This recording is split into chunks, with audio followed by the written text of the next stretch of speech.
সদর হাসপাতালে এইভাবে যে এসে কতবার প্র্যাকটিস করা যায়।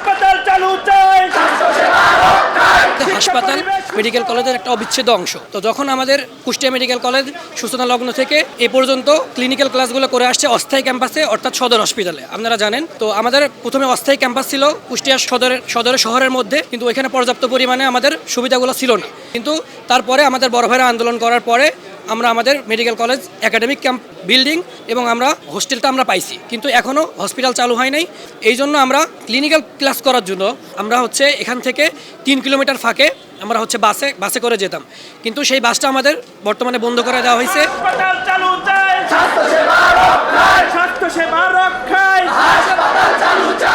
এখনও আমরা সেরকম আশ্বাস পাই নাই। আমরা হসপিটাল যাতে খুব শীঘ্রই চালু হয় এবং আমরা আন্দোলন চালিয়ে যাব, হসপিটাল যাতে খুব তাড়াতাড়ি খুব শীঘ্রই চালু হয় এবং আমাদের ক্লিনিক্যাল জ্ঞানগুলো যাতে সমৃদ্ধ হয়, যাতে পরবর্তীতে আমরা ইন্টারন্যাশনালি মানের চিকিৎসক যাতে হতে পারি, সেই আশা করার জন্যই আমরা আজকে এই আন্দোলনে যুক্ত হয়েছি। এইভাবে সদর হাসপাতাল পরিবেশটা আমাদের শিক্ষা গ্রহণের জন্য সুষ্ঠু নয়। আমাদের এখানে সুষ্ঠু পরিবেশ রয়েছে, তাহলে এটা খোলা হলেই তো আমরা সুন্দরভাবে প্র্যাকটিস করতে পারি। আর একজন চিকিৎসক যদি ঠিকভাবে প্র্যাকটিস না করতে পারে, সে স্বাস্থ্য সেবাটা দিবে কিভাবে? আমাদের দাবি পূরণ না হওয়া পর্যন্ত আমাদের এই আন্দোলন চলবে ইনশাল্লাহ। কারণ আমাদের যে বাসের একটা সমস্যা আছে, তারপর এখান থেকে সদর হাসপাতালে যাওয়া, হ্যাঁ, এটা একটা সমস্যা। কারণ ক্লিনিক্যাল ক্লাসগুলো যে ক্লাসগুলো হয়, 2টা ওয়ার্ড হয়, ইভিনিং ওয়ার্ড হয় আবার মর্নিং ওয়ার্ড হয়। আমাদের হয় কি, মনে করেন যদি এখানে হয়, আমরা ক্লাস করে এখানে আসতে পারবো এবং ক্লিনিক্যাল যে নলেজগুলো, সেই নলেজগুলো গ্যাদার করতে পারবো ভালোভাবে। হ্যাঁ, অতিরিক্ত সময় ব্যয় হবে না। দেখা যায় কি, ওই ক্লাস শুরু হয় 10:30টার দিকে সময় থাকে, কিন্তু যাইতে যাইতে বাসের সমস্যার কারণে যাইতে যাইতে 11টা বেজে যায়। দেখা যায় আমরা আধা ঘন্টা মতন ক্লাস পাই, যেখানে ক্লাস টাইম হচ্ছে আপনার 1 ঘন্টা থেকে 1.5 ঘন্টা পর্যন্ত। সেখানে দেখা যায় কি আমরা আধা ঘন্টা ক্লাস পাই। এই আধা ঘন্টায় তো আসলে ওইভাবে সব কিছু পেরে ওঠা হয় না, এটা একটা সমস্যা। আচ্ছা, আমাদের আন্দোলন করার প্রধান কারণ হচ্ছে আমাদের যে মেডিকেল কলেজ হসপিটালের ক্লিনিক্যাল ক্লাসগুলো যেটা হয়, সেটা হলো সদর হসপিটালে অস্থায়ীভাবে। তো আমাদের এখান থেকে বাসে করে নিয়ে যেয়ে সদর হসপিটালে ক্লাস করানো হতো।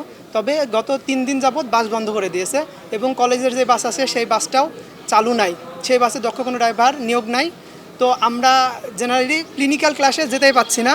আর যেখানে সদর হসপিটালে যে অবস্থা, এখানে মেডিকেল কলেজ চালানোর মতো কোনো অবস্থা সদর হসপিটাল নগদের কাছে সব গ্রাহকই প্রিয়, তাই তো সারা দেশে ক্যাশ আউট চার্জ সবচেয়ে কম। না, এখানে প্রতিদিন আমরা 180 জন করে ক্লিনিক্যাল ক্লাস করার জন্য হসপিটালে যাই। সেখানে সদর হসপিটালে যদি প্রতিদিন 180 জন করে যাই এবং ওই হসপিটালের যে অবস্থা পরিস্থিতি, নাই কোনো ক্লাসরুম, নাই কোনো ভালো বেড, যে আমরা এক্সামিনেশন করব, রুগীকে দেখব, পরীক্ষা নিরীক্ষা করব এবং আমাদের স্কিলকে ডেভেলপ করব, এমন কোনো পরিবেশ ওই হসপিটালে নাই।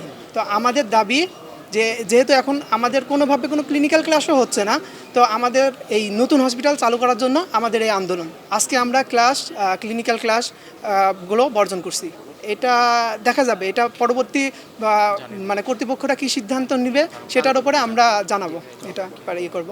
আর পরিচালকের সাথে আমাদের স্মারকলিপি দেওয়া হয়েছে, কথা হয়েছে, তিনি তেমন কোনো আশ্বাস দিতে পারেননি। হাসপাতাল চালু চাই,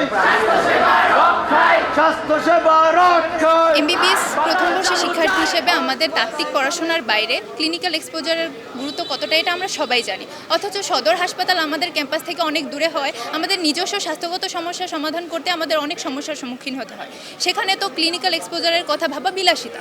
আর শিক্ষার্থী হিসেবে আমাদের এই চাহিদা মৌলিক চাহিদার বাইরে কিছুই নয়। আমাদের দাবিটা হচ্ছে আমাদের হাসপাতাল খোলা হোক, কারণ আমাদের হাসপাতাল চালু না হলে আমাদের বড়রা, আমরা কিছুদিন পরে আমরাও আমাদের প্র্যাকটিসটা কীভাবে করব।